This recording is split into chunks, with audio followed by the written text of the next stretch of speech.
कभी वसंत के मौसम में पहाड़ों की तरफ गए हो, जहाँ बुरांश के फूलों से पेड़ लाल हो जाते हैं और आसमान में एक अजीब सी चिड़िया उड़ती है, घुघुती।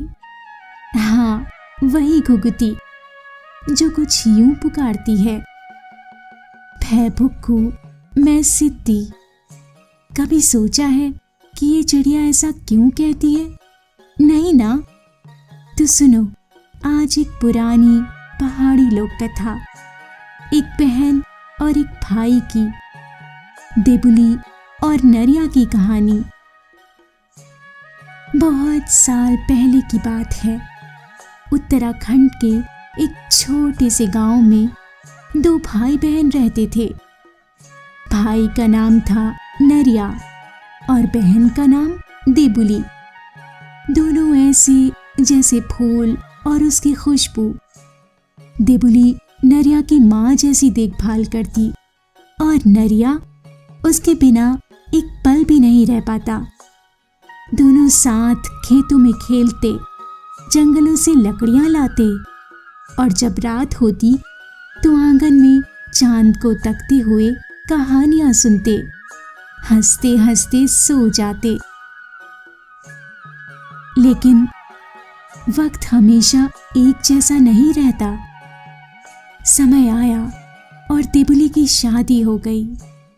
वो चली गई ससुराल, पराए घर, जहाँ उसकी सुबहें चूल्हे से शुरू होती और रातें बर्तन मांजते बीतती।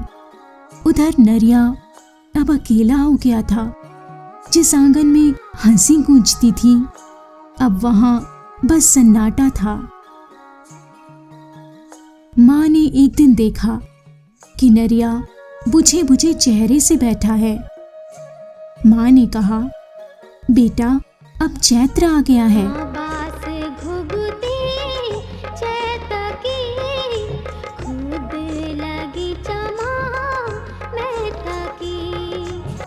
भिटौली ले जा बहन के लिए।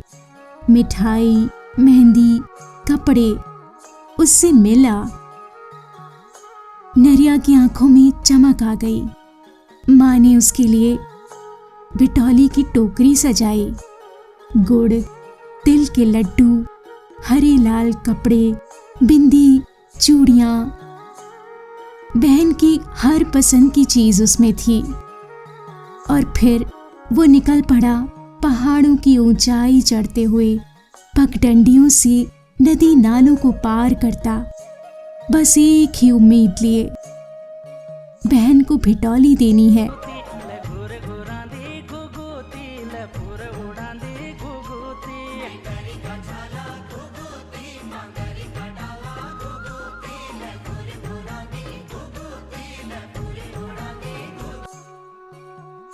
जब देबुली के घर पहुंचा तो देखा वो गहरी नींद में थी।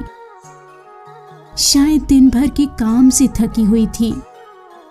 नरिया चुपचाप बैठ गया, उसे देखता रहा। सोचा बहन थकी है, सोने दो, सुबह उठेगी तो गले लगूंगा। लेकिन भाग्य को कुछ और ही मंजूर था।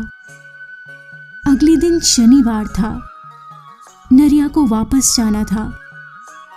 उसने धीरे से टोकरी एक कोने में रखी, बहन का माथा चूमा और बिना कोई शोर किए लौट गया। सुबह देबुली जागी। उसकी नजर टोकरी पर पड़ी। वो सब कुछ जो सिर्फ उसका भाई ही ला सकता था, वो मिठाई, वो मेहंदी, वो दुपट्टा। वो समझ गई, मेरा भाई आया था, वो भूखा रहा और मैं सोती रही। देबुली जैसे टूट गई। वो फूट फूट कर रोई। उसने खाना पीना बंद कर दिया, बोलना छोड़ दिया। मन में बस एक ही बात गूंजती रही, मेरा भाई आया था, वो भूखा रहा और मैं नहीं मिल पाई, मैं सोती रही। कुछ दिनों में देबुली इस दुनिया से चली गई। कहते हैं उसकी आत्मा अधूरी थी। उसने जन्म लिया एक चिड़िया के रूप में, जिसे हम घुघुती कहते हैं, और हर साल चैत्र के महीने में वो उड़ती है पहाड़ों के आसमान में और पुकारती है, भै भुक्खू मैं सीती। एक पुकार जो आज भी हवाओं में गूंजती है, एक प्रेम जो कभी खत्म नहीं हुआ, एक भिटौली जो अधूरी रह गई। ये लोक कथाएं हमारे संस्कार हैं, हमारे रिश्तों की जड़ें हैं। अगर ये कहानी आपके दिल तक पहुंची हो तो इसे अपने भाई या बहन के साथ जरूर बांटिए, क्योंकि रिश्ते बस कहने के लिए नहीं होते, उनमें मिलने और महसूस करने की जरूरत होती है। ऐसी ही और कहानियों के लिए चैनल को सब्सक्राइब करें। और हाँ, अगली बार जब पहाड़ों में घुघुती की पुकार सुनो तो इस कहानी को जरूर याद करना।